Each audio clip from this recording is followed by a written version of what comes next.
Well, I'm back and I got the whole day. I mean, the entire day to paint. It wasn't planned. It just sort of happened like magic.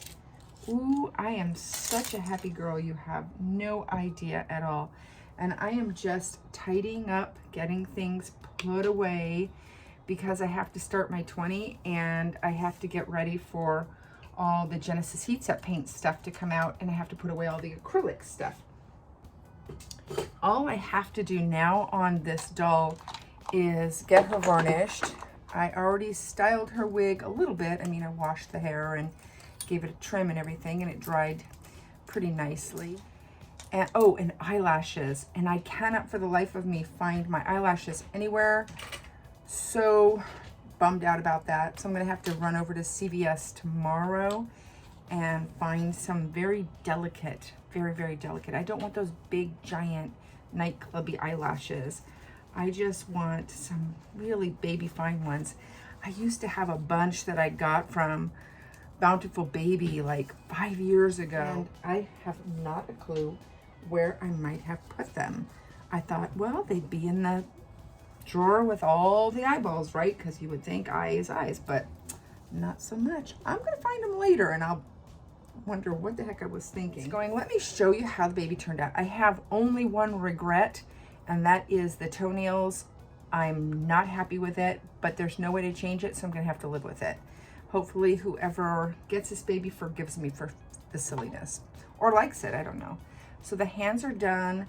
I did go ahead and put a little bit of freckling on the arms. They're very pink and pretty. Those are completed, and I just have to varnish those up. And then the feet turned out perfect, just the way I wanted them to. But I went ahead and did these like light blue nail tips, and I am not loving it. And I wish there was something else I could do. I just don't know what I can do.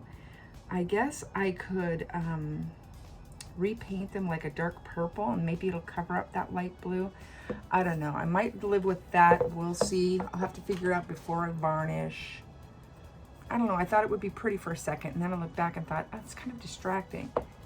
But maybe I'm just overthinking it. You know how you get a little loopy after you've been working a long time? You need some distance. So I'll wake up tomorrow and maybe I'll feel a little differently. And here's the head. I got her eyes in. And I think she looks kind of makeup-y, but before I put her eyes in, I thought she looked just a little two-dimensional, not, I don't know, it just wasn't like where I wanted it to be. And then I put her hair on and her eyes got washed out, so I went ahead and did a little bit more shading, and I used some powder. I'm pretty happy with the way the powders turned out. I haven't sealed it up yet, so I guess once I get the varnish on there, we'll see how well they mix with the varnish. But the powders I used were from this palette, and I'm so bummed I dropped it today and put a crack in it. But it says it's Revolution Maxi Reloaded Palette. I have not a clue. But if you happen to come across this, it's kind of yummy. It's really, really yummy. And when you're adding powders, you just add them like makeup, basically. And rub them in really good, and hopefully your primer will grab onto them, and then your varnish will seal that powder on. It won't be as vibrant, but it should still be nice. So here is the wig. I washed it and conditioned it, and when I did, it turned really red. I wasn't expecting that. When I was washing it, I mean, a lot of the color, the brown came out. And I'm wondering, you know, this is a vintage wig. Maybe it was just really dirty. So I'm really glad that I washed it. It had really long bangs on it, and I cut them down like this. I did like little pixie bangs, so they'll be really short on her head. I'm not sure I can get this on there, but I will try. And I'm probably gonna texture her bangs a little bit more. I was waiting for them to dry. And that's what she looks like. And I might even go shorter with the bangs. I want them to look like, almost like a little kid cut them. You remember when you were little and your mom had a heart attack because you cut your own bangs? Or maybe your mom was like my mom and actually did that on purpose. Oh my gosh, my mom was horrible at bang cutting. So yeah, her hair turned out really, really pretty. I'm glad I washed it. It calmed it down. The keratin conditioner really calmed it down a little bit. And I'll style it and make it really pretty, but her ears will kind of poke out. I think it'll look really nice. Really sweet. I have a friend date tomorrow, so I'm not sure how many hours I'm gonna have to work, but I'll maybe get up super early and get as much done as I can. I'm pretty excited. I hope they like this baby at McPherson's. And then probably sometime next week, if I have time, I'll work on costuming. But I'm almost there. Oh gosh, what a difference, you know, a good block of time and no interruptions makes. It's such a luxury. All right, everybody, good night. I am back. I've been busy with this doll the last couple of days. I got her finished painting. I really, really wanted to do more layers and more layers, but I made myself stop because I think it's good. I'm gonna check out her varnish a little bit, and it looks good. I did use the Americana soft touch varnish, and it's so soft and smooth. It's really nice. It's a nice matte, it's satin in a way. It's very matte, but it's kind of got this smooth, it's yummy. It's good stuff. So there's an arm, and you can see the tips of her fingers are just a tiny bit blue. The sun is coming in here. Are just a tiny bit blue and a little bit purple. There's a reason, I'll tell you in a minute. Here's the other arm, and I did go ahead and freckle her arms. And then her feet, I did take those blue tips off the toenails. They were just annoying the heck out of me, so I got rid of them. And this is her foot. I purpled it up just a little bit more. Again, I'll explain why in a minute. And I got her head done. I'm not sure if you can really see it. And I got her eyelashes in, and I think she looks great. I got adult eyelashes. They look like this. They're not doll eyelashes, they're people eyelashes. And I just got some that were, you know, kind of light and a little bit on the thinner side at the drugstore. And the glue is on the inside of this lash, because if a human person were to put it on, they'd glue it on the top of their eyelid. And with this baby, I didn't want to glue it on the top of her eyelid.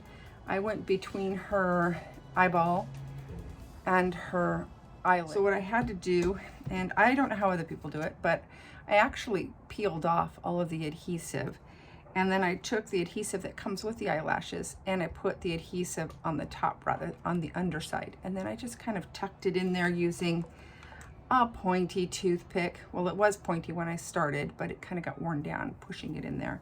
Try not to get the glue on the eyeball. It's so hard to get it off. Oh my goodness, what a pain. I am going to get her assembled. So, and I should have done this on camera, but it's pretty easy. It comes with this piece of elastic with a hook on one side and a washer on the other. You put the washer in the head, you put the elastic out this way, and they give you this really cool tool and a little tube to stick in there. You just go in there and grab the elastic and pull the hook through. It takes like 5 minutes. It's not a big deal. The doll comes with instructions. I mean, really easy. The smaller ones were a little more complicated, but that's the only elastic in her. What's going to happen now is they have these little sleeves, and I won't make you watch me do the whole thing, but basically you're going to put the sleeve on here just like you would a reborn, with some zip ties and an arm, and this will give her arms some movement. I am not going to weight her arms, and I did not put any fluff in her head. Oh, and let me show you. That's the repair that I did. Remember, I cut out her head so that I could get her eyes in? Well, I glued that little bit back in just like she were a Halloween pumpkin, and I used some vinyl glue. It's just something I have. I'm going to show it to you in case you might want to get some. I think I got it on Amazon. It's VIP Vinyl and Leather Repair. And then I got a piece of moleskin and I put that on top because I didn't want this popping out or looking, it looked kind of messy and ugly, and I wanted it to be clean. Not going to weight her arms because I want her to be posable. And if I weight her arms, then they're just going to be hanging down super heavy. I am possibly going to pop some fluff in there. I'm not sure if I even need to do that. I probably don't. And then with her legs, she's sitting And I could weight her legs so that she doesn't fall over and she sits well. And I may do that. Maybe I'll just weight her just to her feet, or I'll put fluff in here up to her thigh. I'm not quite sure how I'm going to do that. And the bottom part that connects her leg just looks like a little pair of pants. So you're just going to tie those. I don't have a zip tie this long, but I'm just going to tie those around her waist. And then I'm going to put a glass pouch in here for her booty. That's because I want her weighted to be sitting down. I don't want her to be top heavy and toppling over and stuff. And then this part just connects to the top of her legs, just like if you were making any kind of reborn doll. Pretty easy. Again, not sure if I'm gonna put any glass in her legs, I'm not sure. So I have been posting pictures of her on Instagram, and a couple of people have asked what's going on there. And I said, the name of this doll is the Blackberry Thief. And so she's an elf, and I decided to go elf. My 9-year-old said, not a fairy, not a fairy. He doesn't like fairies. He thinks they're mean. He thinks she's a cute elf. And something that my son and I love to do is pick blackberries. And if you've done that, you know that your hands turn this color. Probably a mortal human would not walk through the blackberry patch because your legs would get all scratched up and you get all beat up. But I think elves can. So she has blackberry juice on her feet and on the tips of her fingers. I ordered a kind of a vintage cotton dress on eBay. I'm waiting for it to get here. I'm hoping that it'll fit. I may need to make alterations. I was gonna make clothes for her and I decided not to. I wanted something a little bit old, not perfect, just very, very simple. So what I'm gonna do now is get her completely assembled, get her wig on there and style her hair, wait for the dress to come, tailor that, make her little pouch, and then we'll have a photo shoot. So, you know, we're getting close, we're getting close. This has been super, super fun. I loved making this baby. I've been sending pictures over to my contact at McPherson's and they seem pretty happy, and I'm really happy that they're happy. My work day has ended today. I have to go make dinner and do homework with my kid. We left a little bit of it for the end of day. He got a little burnt out today. I'm going to change my shirt because I have fluff and stuff and hairs all over it from working in here. Tomorrow, get this doll going. Hopefully that dress will get here before too long.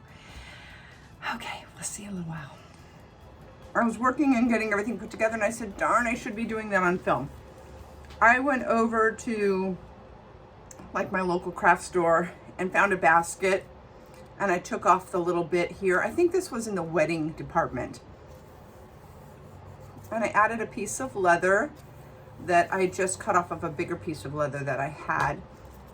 And I'm going to belt this to her. And then I made her this sweet little leather pouch that she will also kind of have probably over her shoulder maybe. And this is just an upholstery fringe or a tassel that I had in a drawer full of little bits like this, and I thought it would be pretty. And I have a little St. Cloud Nursery pendant and this really cute vintage locket from Australia. Look at that, isn't that sweet? And I'm gonna put these on a ribbon around her neck. And this was a wall basket. It had this big piece here. I also got that at the craft store. And I cut off that bit and I put on some leather straps. There are some seashells in here, a mushroom, some dried plants, a little robin's egg, some moss at the bottom, and I kind of manipulated this a little bit so it can go onto her back like a little backpack and kind of fit on her back a little bit. This turned out to be the perfect size. When I was walking through the store, I kept finding big ones and I really didn't want a big one. And on my way out, I went down one aisle just to take a shortcut to the cash register, and I saw this one and I went, oh my goodness, and I grabbed it. So I'm so lucky I got this in this size. It's got some chicken wire in there Not a big fan of the chicken wire, but you can barely see it. And it's really just giving the whole thing some structure. Her size, she's an elf, so she's supposed to be petite, right? She's supposed to be smaller than the average human person. But still, she has all the, you know, little markings of childhood. So I wanted to kind of find something that would work. And I found a long gown. It looked almost like a prairie gown. It was very long, or maybe just an old cotton christening gown. I'm not sure. It's really beautiful, and the cotton was in really great shape. I tried it on her white, but I didn't like it at all. It just wasn't working. The vibe, whole thing wasn't working. So I went out and got some fabric dye, the powdery kind. It wasn't RIT, it was another brand, but all works kind of the same. You add salt, boiling water in the dye, and then you soak the stuff for about 45 minutes, do a cold wash and then do a cold rinse and then a warm wash, and then you can throw it in the dryer or hang it on a line or whatever. I did that. I bought like a minty, sagey kind of green, and then I bought a turquoise blue, and I was teetering between which one, because I was kind of going for something a little bit more like this color. And so I just ended up putting a little bit of both. And then after that, I did a tea stain on top of it. So I will show you what it looks like. Oh, and the dress was really, really long. I mean, down past her feet. So I didn't want that look. So I cut it and then used the bottom part as a skirt, and I made the top part as a top. And probably we shouldn't say this, but when I was dyeing it, I had the dress on my stove and it caught on fire. And it left little singy marks. So I was able, it was right in the middle of the longest part, so I was able to cut that out. It was no big deal, I would have tossed it anyway, but it kind of freaked me out just a little bit. So be careful if you're dyeing things on top of the stove. So I cut the sleeves because it had long sleeves with like little baby lace and stuff, and it just looked too baby-like. So this is the top part of it, and this green I'm really, really, really happy with.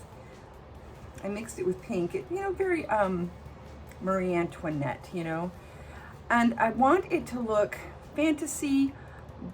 I don't want her to look like a prairie doll. I don't want her to look like Anna Green Gables with this red hair, but I want her to look little and petite, and this is really pretty, and this is so old, and look at the little detail on that lace. Oh, it's so pretty, and there's a little tag on it.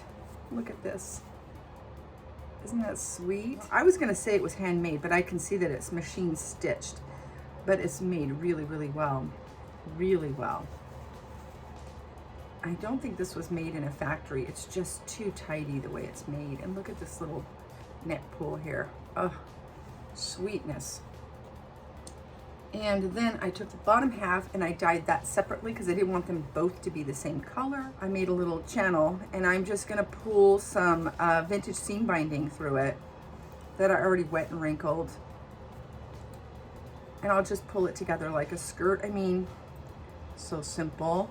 I did have to hem the bottom, and I added some tulle that I cut, and I stained the tulle because it was really, really bright pink. I wanted there to be some subtlety. So the skirt is just a little bit lighter than the top.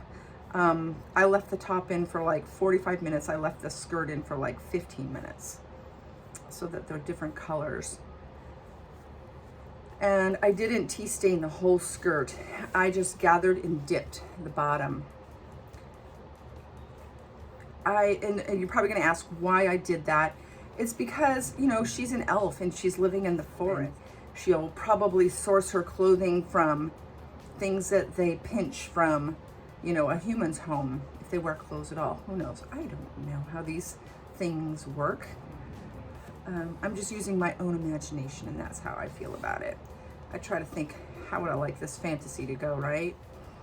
I mean, she's just this little elf that, just kind of borrows things. I don't know if you guys read that book when you guys were little called The Borrowers. That was one of my favorite books. The Littles, the Borrowers, the little people who live, the tiny people who live inside the house, and they make furniture out of matchboxes and spools of thread. They're like little mice people. I'll cut it. I'm gonna cut it a little long just in case. I'm not much of a sewing person. That's not my gift or my skill or my superpower, but I do enjoy making things out of things. And when I was little, this is what I would do, with dolls that we had, was we would just use what we had. And in the house, and we'd make things out of, you know, old socks and, you know, old sweaters and stuff, and cut everything down for our dolls and make great wardrobes. Had so much fun. Yep, that's going to work. But look at this lovely bit here. I just like the way it works. I like all this colors. Back then when they made clothes, they made them a little bit big, and babies kind of swam around in them, and they had really big hems on the sleeves and bottoms so that you could let out the hem and the clothes would last a longer time. And I think that's brilliant, especially considering how much work went into making garments for babies and little kids. And the neck has a little tie. There are no buttons back here. I like that a lot. I like this color. It makes me happy. And the skirt has like a little bit of that robin's egg blue. We're doing okay. I mean, all this needs to be tweaked and tidied and all that good stuff. Let me pop on her wig super quick. So there isn't much articulation in the elbows, the wrists, the knees. That is a, you know, like a traditional ball jointed doll, but her neck and head are ball jointed. Her head is ball jointed, so let me pull off this wig. It's just too distracting for me. It's not pinned on, so it's moving all over the place. So you can see how her expression changes and her gaze changes depending on how you pose her head. That's kind of cool. So this is kind of where I'm at. I might go in and tweak. I think I'm going to do a lot of tweaking actually. This looks a little bulky and busy, and this neckline is a little, I don't know, something going on here I'm not comfortable with. I'm not super crazy. I thought this would just be kind of like a bright spot and everything, but I feel like it's distracting. I don't want it to look like a circus. I just wanted it to look fun. So I think I might go ahead and distress this tomorrow, see how that works. And I have some berries that I'm waiting for. Looking good. I'm moving in the right direction. And I will come back with the results of the finishing touches. And when the last of the stuff comes, I'll do her photo shoot and I'll show you photos. Have a nice night, everybody.